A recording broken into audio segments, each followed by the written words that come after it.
बिस्मिल्लाहिर्रहमानिर्रहीम। अस्सलाम वालेकुम। ये एक और एलसी ऑसिलेटर आज हम डिस्कस करेंगे। ये है आर्मस्ट्रॉन्ग ऑसिलेटर। तो जिस तरह सारे के सारे ऑसिलेटर्स में हमने ये देखा कि वो दो मेनली पार्ट्स के ऊपर मुश्तमिल होता है। एक उसमें एम्पलीफायर होता है और दूसरा फीडबैक सर्किट होता है। तो यहाँ भी बिल्कुल वही बात हुई कि ये कॉमन एमिटर कॉन्फ़िगरेशन में हमारा बीजेटी एम्पलीफायर है। इसकी आउटपुट जो है ये देखें, ये फीडबैक सर्किट हो। तो फीडबैक सर्किट में हमने एक्चुअली ये एक ट्रांसफार्मर लगाया है और ये एक कैपेसिटर है। अब ये जो ट्रांसफार्मर है ये है टेप्ड ट्रांसफार्मर। तो क्लास में तो मैंने पहले भी डिस्कस किया था, लेकिन वो बच्चे जो सिर्फ ये मेरा लेक्चर जो देख रहे हैं तो उनके लिए मैं बता देता हूँ कि ये टेप ट्रांसफार्मर से क्या मुराद है। ये देखिए, मिसाल के तौर पर आप एक ट्रांसफार्मर बना रहे हैं जिसकी आउटपुट जो है आप बिलफर्ज 10 वोल्ट लेना चाहते हैं और कैलकुलेशन के ज़रिए से आपकी जो सेकेंडरी की वाइंडिंग बनती है उसके नंबर ऑफ टर्न्स बनते हैं, बिलफर्ज 100 बनते हैं। तो इसका क्या मतलब होगा कि ये आपके पास प्राइमरी कॉइल है और ये सेकेंडरी कॉइल है। अब सेकेंडरी कॉइल जो होती है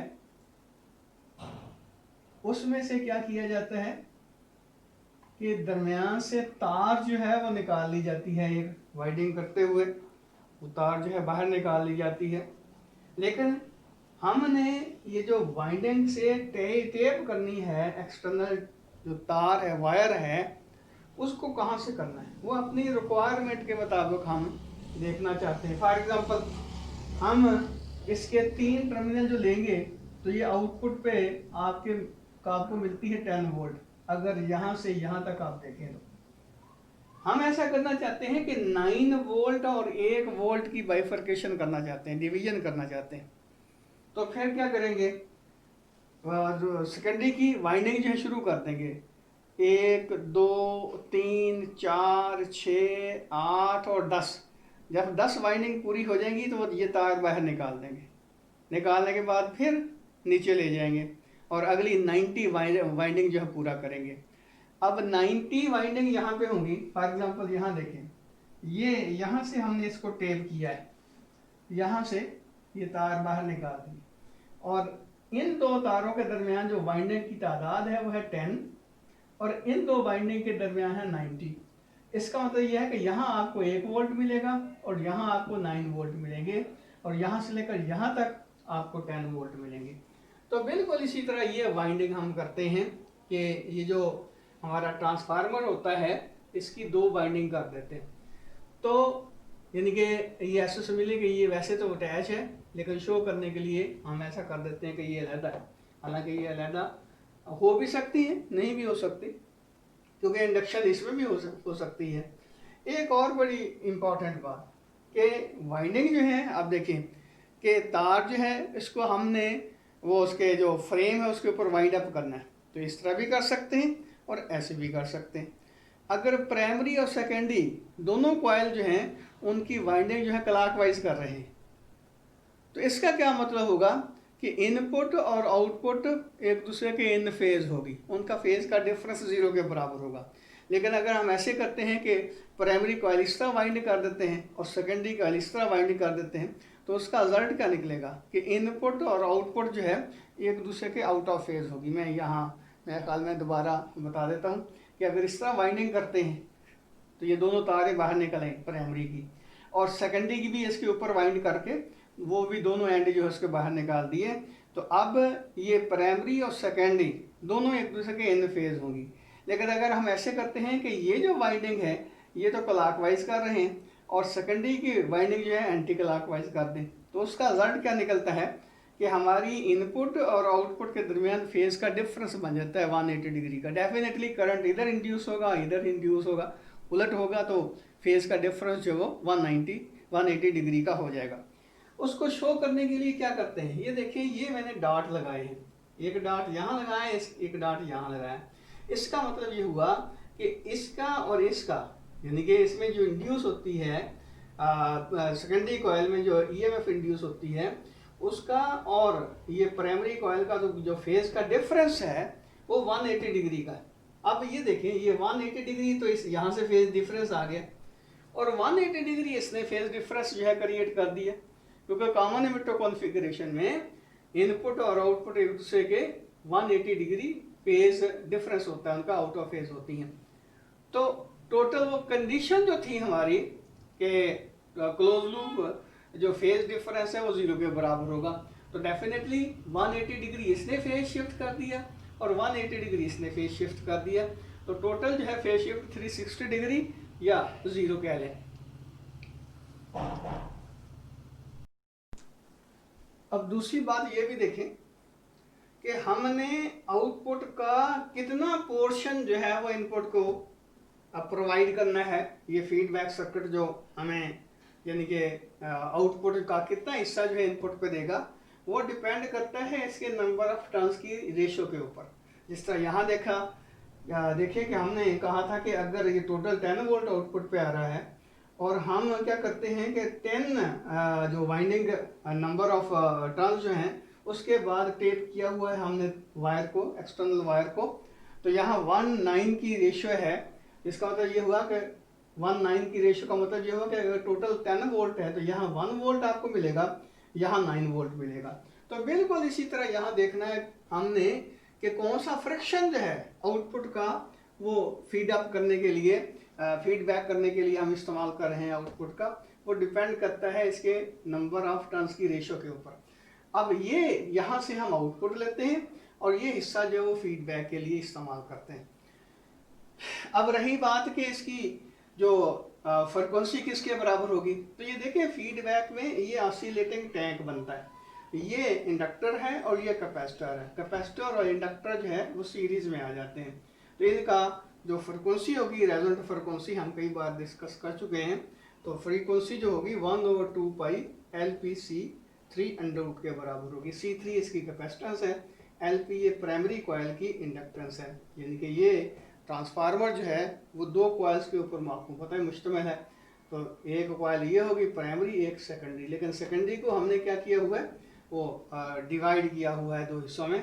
एक हिस्सा जो उसका वो फीडबैक के लिए इस्तेमाल हो रहा है और दूसरा हिस्से से हम आउटपुट ले रहे हैं, तो ये आर्मस्ट्रांग ऑसिलेटर हुआ। अच्छा, ये एक बात बड़ी इंपॉर्टेंट वो याद रखें कि ये जो आर्मस्ट्रांग ऑसिलेटर है ये इतना ज़्यादा अप्लाई नहीं किया जाता। उसकी वजह क्या है? उसकी वजह ये है कि यहाँ ट्रांसफार्मर इस्तेमाल करते हैं हम, तो आम तौर पर इलेक्ट्रॉनिक सर्किट्स में ट्रांसफार्मर से अवॉइड किया जाता है। उसकी वजह क्या है? उसकी वजह ये है कि एक तो ये बल्कि होता है, इसका वॉल्यूम ज़्यादा होता है, और दूसरी बात कि ये इसकी जो कॉस्ट होती है वो भी ज़्यादा होती है, तो इससे आम तौर पर बचा जाता है। इसलिए ये आर्मस्ट्रांग ऑसिलेटर जो है वो कह लें कि एक मतरूक शुदा जो है ऑसिलेटर है। तो इसका मतलब ये हुआ कि ये ज़्यादातर हम इस्तेमाल करते हैं वही RC ऑसिलेटर हो गया, फेज शिफ्ट ऑसिलेटर जिसको हम कहते हैं, या ये हार्ट्री और कॉर्पेट ऑसिलेटर जो हैं वो इस्तेमाल करते हैं। तो ये ज़रा कम इस्तेमाल होता है, तो इसकी फ्रिक्वेंसी जो है रेजोनेंट फ्रिक्वेंसी ये आपके पास आ गई।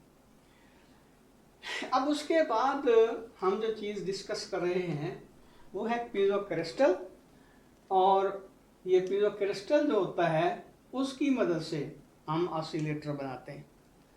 अब ये ऑसिलेटर जो होता है हम किस तरह बनाते हैं, उससे पहले हम ये पीजो इलेक्ट्रिक इफेक्ट जो है उसको हम डिस्कस करते हैं।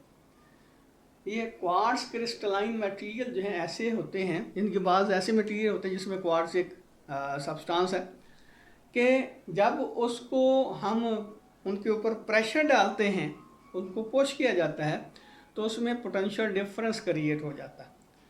और अगर यानी कि उसको मुसलसल प्रेशर जो है देते हैं सडनली, तो उसमें EMF इंड्यूस होता है, यानी कि उसका जो दोनों सरफेस के दरमियान पोटेंशियल का डिफरेंस क्रिएट हो जाता है। और अगर उसको यानी कि फ्रिक्वेंट कह लें कि पीरियडिकली उसको हम पुश करते हैं, तो आउटपुट पे हमें वो AC प्रोवाइड करता है, यानी कि ज़ाहिर है वोल्टेज उसी तरह वेरी करता है जिस तरह हम उसको उसके ऊपर प्रेशर डालते हैं। तो पीजो इलेक्ट्रिक इफेक्ट बेसिकली क्या होता है कि किसी भी सब्सटेंस को जब उसके ऊपर प्रेशर डाला जाता है तो उसकी वजह से जो इलेक्ट्रिक यानी कि करंट या इलेक्ट्रिक वोल्टेज जो है इंड्यूस होती है, तो उसको हम नाम देते हैं piezo electric effect. Piezo pressure की वजह से जो इलेक्ट्रिक करंट या इलेक्ट्रिक वोल्टेज जो है डिवेल्प होती है किसी भी सब्सटेंस के अक्रॉस, उसको हम नाम देते हैं पीजो इलेक्ट्रिक इफेक्ट। तो इसमें ये क्वार्ट्ज, जिस तरह मैंने पहले बताया कि ऐसा सब्सटेंस है कि जब उसको हम पुश करते हैं तो उसके अक्रॉस पोटेंशियल का डिफरेंस क्रिएट हो जाता है। तो ये जो आजकल लाइटर आ रहे हैं तो चाइना के, ये आपने देखे होंगे, तो मैंने भी ये एक छोटी सी वीडियो बनाई है, तो ये जो एंड पे इंशाल्लाह वो इसमें एडअप कर दूंगा। वो ज़ाहिर है इतनी ज़्यादा वाज़े तो नहीं है क्योंकि फोकसिंग उससे सही नहीं हो सकी, लेकिन वो उसका पता चल जाएगा जब प्रेशर पड़ता है किसी भी क्रिस्टल के ऊपर, ख़ासतौर पर ये क्वार्ट्ज क्रिस्टल के ऊपर, तो उसमें इलेक्ट्रिक वोल्टेज जो है वो डिवेल्प होती है। तो मैं जो एग्जांपल दे रहा था वो अपना लाइटर की, तो उसमें भी यही होता है कि जब हम उसको पुश करते हैं उसके नीचे स्प्रिंग लगा होता है, उसमें स्ट्रेस आती है और सडनली वो स्ट्रेस की वजह से वो पुश करता है क्रिस्टल को, तो इसका रिजल्ट क्या निकलता है कि अच्छी खासा यानी कि पोटेंशियल का डिफरेंस जो है वो क्रिएट होता है, जिसकी वजह से स्पार्किंग होती है और लाइटर जो है वो ऑन हो जाता है। ये जो सिगरेट लाइटर की बात कर रहा हूँ। तो बहरहाल जो पीजो क्रिस्टल है, एक तो ये है कि उसको कांस्टेंट पुश से हम फोर्स से हम दबाते हैं, एक है कि उसको एक पर्टिकुलर फ्रिक्वेंसी के साथ उसको पुश करते हैं। तो अगर पर्टिकुलर फ्रिक्वेंसी के साथ उसको पुश करते हैं तो जो फ्रिक्वेंसी हमारे प्रेशर की होगी उसी फ्रिक्वेंसी के ऊपर हमें आउटपुट मिलेगी। ये लेकिन ये बात ध्यान में रखना कि उसकी एक पर्टिकुलर फ्रिक्वेंसी के ऊपर ही हम यानी कि उसको वाइब्रेट करवा सकते हैं या क्या कहते हैं कि वहाँ उसमें उससे आउटपुट ले सकते हैं। इसका रेसिप्रोकल जो है वो भी करेक्ट है, यानी कि एक तो ये है कि हम जब उसको प्रेस करते हैं तो उस वक्त उसमें पोटेंशियल का डिफरेंस क्रिएट होता है। एक ये है कि अगर हम उसको पोटेंशियल डिफरेंस उसके अक्रॉस प्रोवाइड करते हैं तो वो श्रिंक हो जाता है, यानी कि क्रिस्टल जो है वो श्रिंक हो जाता है। ये जो क्लॉक होते हैं उसमें भी ये इस्तेमाल होता है, उसमें यही होता है कि वो क्रिस्टल जो है वो श्रिंक हो जाता है, यानी कि उसमें क्या होता है कि ये दो प्लेट्स हैं, इसके दरमियान जो है वो ये क्वार्ट्ज क्रिस्टल जो है रखा हुआ होता है, ये देखें ये रखा होता है।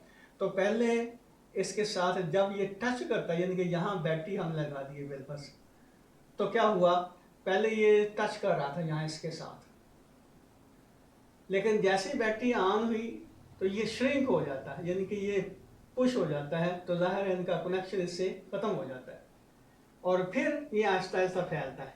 जैसे फैलता है फिर इसको टच करता है तो फिर श्रिंक हो जाता है, यानी कि ये मुसलसल जो है श्रिंक होता है और एक्सपैंड होता है, श्रिंक होता है एक्सपैंड होता है। तो ये इसका जो फ्रिक्वेंसी है, इसकी जो कंप्रेशन की और इलांगेशन की जो फ्रिक्वेंसी है वो इसकी डायमेंशन के ऊपर डिपेंड करती है, क्रिस्टल के डायमेंशन के ऊपर डिपेंड करती है, यानी कि इसकी थिकनेस के ऊपर कि स्लाइस की थिकनेस कितनी है। जो स्लाइस बनाया हुआ हमने क्रिस्टलाइन मटेरियल का, उसकी थिकनेस के ऊपर इसकी फ्रिक्वेंसी जो है वो डिपेंड करती है। यानी कि हमने तो यहाँ डीसी दे दिया, लेकिन कितनी जल्दी ये श्रिंक हुआ और वापस अपनी जगह पे आया, फिर श्रिंक हुआ, फिर वापस अपनी जगह पे आया, तो ये जो इसकी थिकनेस है उसके ऊपर डिपेंड करता है। तो बहरहाल ये इसका वर्किंग होगी उस वक्त की जब हम इसको इलेक्ट्रिक पोटेंशियल प्रोवाइड करते हैं। तो अब ये देखें, ये जो हमारा क्रिस्टलाइन मटेरियल होता है उसके दोनों तरफ जो है हम कंडक्टेंट प्लेट लगा देते हैं। आप अपनी किताब से देख लेना, उसकी जो फिजिकल डायग्राम होती है वैसे भी वो बाजार से मिलता है 10-20 रुपए का, उसको उसके ऊपर केन सा बना होता है, उसको उतार के आप देख सकते हैं। तो उसका जो इक्विवेलेंट सर्किट बनता है, यानी कि उसका इक्विवेलेंट जो इफेक्ट होता है एसी के लिए, वो कुछ यूँ होता है कि ये पैरेलल और सीरीज ये एलसी सर्किट्स के तौर पे काम करता है। यानी कि ऐसे समझ लें कि इसका जो इक्विवेलेंट इफेक्ट है, ये ऐसे समझ लें कि ये हमारा क्रिस्टलाइन मटेरियल है और ये दोनों प्लेट्स हैं, ये इसका सिंबल है क्रिस्टल का। तो इसका जो इफेक्ट होता है एसी के लिए वो यूं होता है कि ऐसा समझ लें कि यहाँ दो सर्किट लगे हुए हैं, एक सीरीज सर्किट है, एलसी सीरीज सर्किट है, और एक एलसी पैरेलल सर्किट है। तो इसका पैरेलल और सीरीज कॉम्बिनेशन दोनों जो हैं वो इफेक्टिव होते हैं, लेकिन दोनों की जो रेजोनेंट फ्रीक्वेंसी है वो एक दूसरे से डिफरेंट है। ये मैंने ग्राफ ड्रा किया है, इधर फ्रीक्वेंसी जो है इंक्रीज हो रही है, उधर उसकी इम्पेडेंस इंक्रीज हो रही है। आपको पता है कि इम्पेडेंस जो है मिनिमम होती है किसकी, एलसी सीरीज सर्किट में, तब रेजोनेंस पॉइंट के ऊपर। तो ये वो रेजोनेंस पॉइंट आता है एलसी, इनके L R C series circuit. तो इसका ये रेजोनेंस पोजीशन आती है, इसकी फ्रीक्वेंसी एफ आर एस से मैंने शो की है। तो इसके ऊपर इम्पेडेंस ये देखें, ये एम्पलीट्यूड नहीं है, ये इम्पेडेंस है। इम्पेडेंस की वैल्यू मिनिमम होगी तो डेफिनेटली करंट की वैल्यू मैक्सिमम होगी। तो इस पॉइंट के ऊपर करंट की वैल्यू मैक्सिमम होगी इस सर्किट में से, यानी कि ये एक टर्मिनल हो गया, एक टर्मिनल ये हो गया। इस फ्रीक्वेंसी के ऊपर इसमें करंट मैक्सिमम फ्लो होगा। और फिर क्या है, जब फ्रीक्वेंसी हम इंक्रीज करते जाते हैं तो एक वक्त ऐसा आता है कि इसकी जो फ्रीक्वेंसी अपना क्या कहते हैं इम्पेडेंस जो है वो मैक्सिमम हो जाती है। आपको पता है कि एलसी पैरेलल सर्किट में रेलेवेंट फ्रीक्वेंसी के ऊपर इम्पेडेंस जो मैक्सिमम होती है, इसलिए जो करंट होता है वो मिनिमाइज हो जाता है। तो यहाँ ये देखें, ये इम्पीडेंस जो है वो मैक्सिमम हो जाती है, यानी कि उस वक्त ये सर्किट जो एक्ट करते हैं like L C parallel circuit. तो उस पॉइंट के ऊपर इसकी इम्पीडेंस मैक्सिमम होगी तो डेफिनेटली इसका करंट जो है वो मिनिमम होगा। तो याद रखें, ये जो हमारा क्रिस्टलाइन मटेरियल है वो उसका इक्विवेलेंट सर्किट जो है ये है, यानी कि ये हमारा जो क्वार्ट्ज क्रिस्टल है वो इस तरह एक्ट करता है जिस तरह हमारे पास दो सर्किट बने हुए हैं, एक L R C series circuit है, एक एल सी पैरेलल सर्किट है।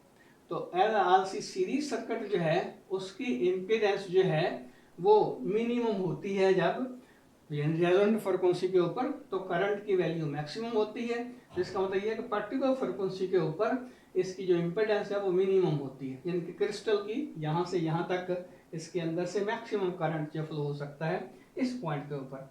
और उसका रेसिप्रोकल क्या है कि जब फ्रीक्वेंसी हम इंक्रीज करते जाते हैं तो एक पर्टिकुलर फ्रीक्वेंसी ऐसी आती है कि इसकी इम्पीडेंस जो है वो मैक्सिमम हो जाती है, यानी कि उस वक्त ये एक्ट करता है like L C parallel circuit. तो उसकी इम्पीडेंस मैक्सिमम होगी, करंट इसका मतलब ये कि उसका मिनिमम होगा। तो ये क्रिस्टल जो है हम इस्तेमाल करके ऑसिलेटर बना सकते हैं। उस ऑसिलेटर का फ़ायदा ये होता है कि उसकी जो फ्रीक्वेंसी है वो वेरी हाई हम रख सकते हैं।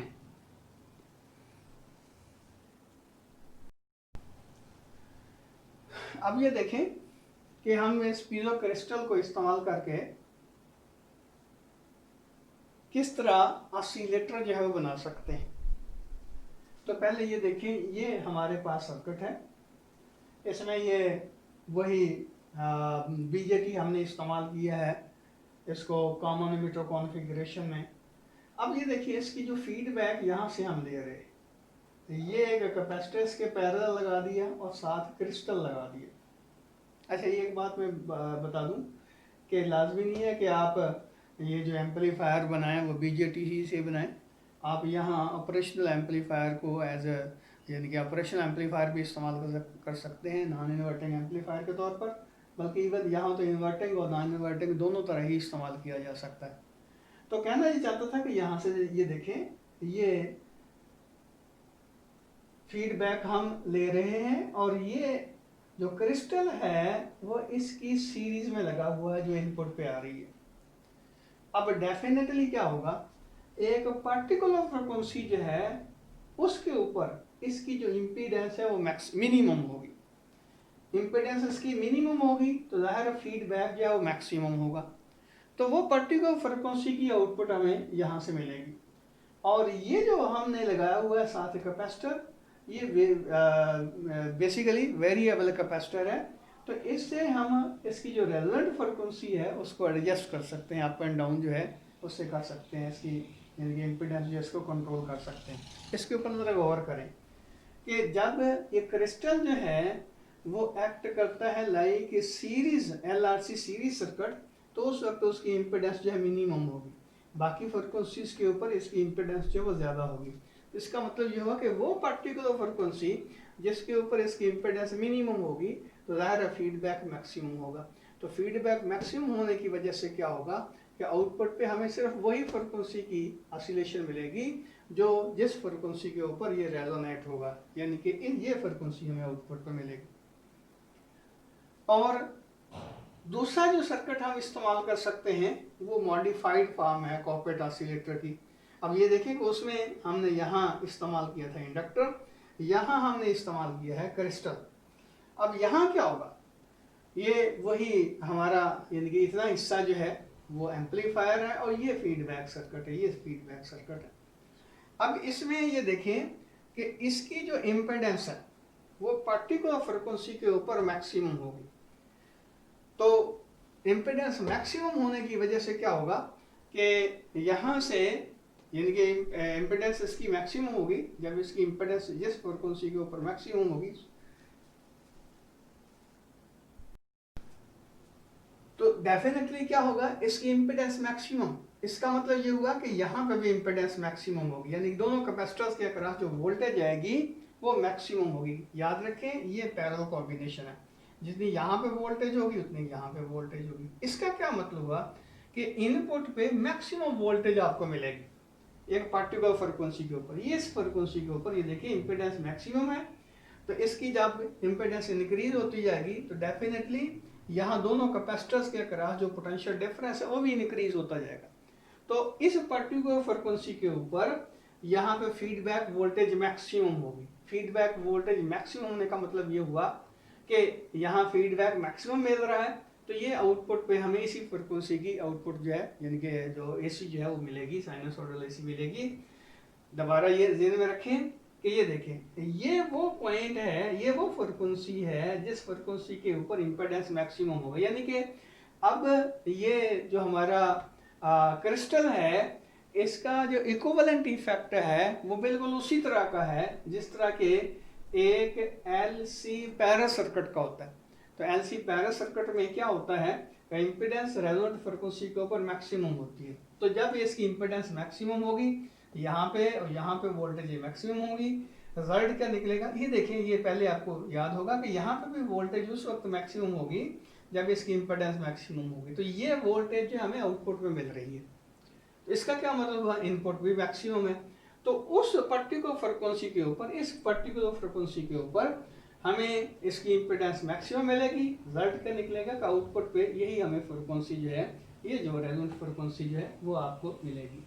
अब रही बात कि इसके मोड ऑफ ऑसिलेशन जो हैं वो क्या हो सकते हैं, तो इसमें फ़ायदा ये है कि इसकी ये सिर्फ एक फ्रिक्वेंसी हमें प्रोवाइड नहीं करते, यानी कि सिंगल फ्रिक्वेंसी जो है ये वाली फ्रिक्वेंसी है, ये वाली फ्रिक्वेंसी जो है ये इसके लिए ये फ्रिक्वेंसी होगी इस सर्किट के लिए, और इस सर्किट के लिए ये फ्रिक्वेंसी होगी। तो इसका हमें हार्मोनिक्स भी मिलते हैं, यानी कि ये फंडामेंटल फ्रिक्वेंसी के साथ इसके हार्मोनिक्स मिलते हैं। फॉर एग्जांपल अगर इसकी फंडामेंटल फ्रिक्वेंसी जो है वो बिलफर्ज 10 किलो हर्ट्ज है, बिलफर्ज ये वैसे थोड़ी है 10 किलो हर्ट्ज है, तो हमें आउटपुट पे 10 किलो हर्ट्ज भी मिल सकती है, 20 किलो हर्ट्ज भी मिल सकती है, 30 किलो हर्ट्ज भी मिल सकती है। ये क्या है, ये होगा फंडामेंटल फ्रिक्वेंसी और ये इसके हार्मोनिक्स होंगे। तो इसका मतलब ये हुआ कि वेरी हाई फ्रिक्वेंसी जो है यहाँ हम हासिल कर सकते हैं, यानी कि उसके फंडामेंटल फ्रिक्वेंसी भी हासिल हो सकती है और उसके ओवरटोन जो है उसके वो फ्रिक्वेंसी भी हमें यहाँ आउटपुट में मिल सकती है। तो ये इसका क्रिस्टल कंट्रोल्ड ऑसिलेटर का बेनिफिट है। अच्छा एक और बात ये देखें कि यहाँ हम इंडक्टर इस्तेमाल नहीं कर रहे बल्कि ये क्रिस्टल इस्तेमाल कर रहे हैं, तो उसका फ़ायदा ये होगा कि यहाँ वॉल्यूम जो है कम ऑक्यूपाई होगा। तो ये जिस तरह पहले मैंने बताया कि इलेक्ट्रॉनिक्स में ख़ास तौर पर ये कोशिश की जाती है कि ट्रांसफार्मर इस्तेमाल ना किया जा सके, क्या किया जाए, और साथ ही साथ एक्सटर्नल सोर्स जो है बैटरी जो है वो भी एक ही इस्तेमाल की जाए, एक से ज़्यादा बैटरीज जो है इस्तेमाल ना की जाए। तो यहाँ भी देखें कि इंडक्टर जो है यहाँ इस्तेमाल नहीं होता बल्कि उसकी जगह क्रिस्टल इस्तेमाल होता है जो कि कम स्पेस जो है घेरता है।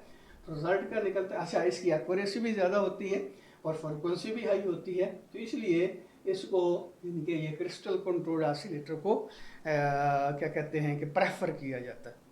अब ये मैं साथ अटैच कर देता हूँ वो वीडियो जिसमें ये जो पीजो इलेक्ट्रिक इफेक्ट जो है आपको शो हो रहा है, तो देखना। यानी कि ये वाजे तो नहीं है इतनी ज़्यादा वीडियो, लेकिन मेरा ख्याल है कि आपको समझ आ जाएगी कि स्पार्किंग होती है जब उसको पुश किया जाता है क्रिस्टल को, ये क्वार्ट्ज क्रिस्टल को। अल्लाह हाफिज़।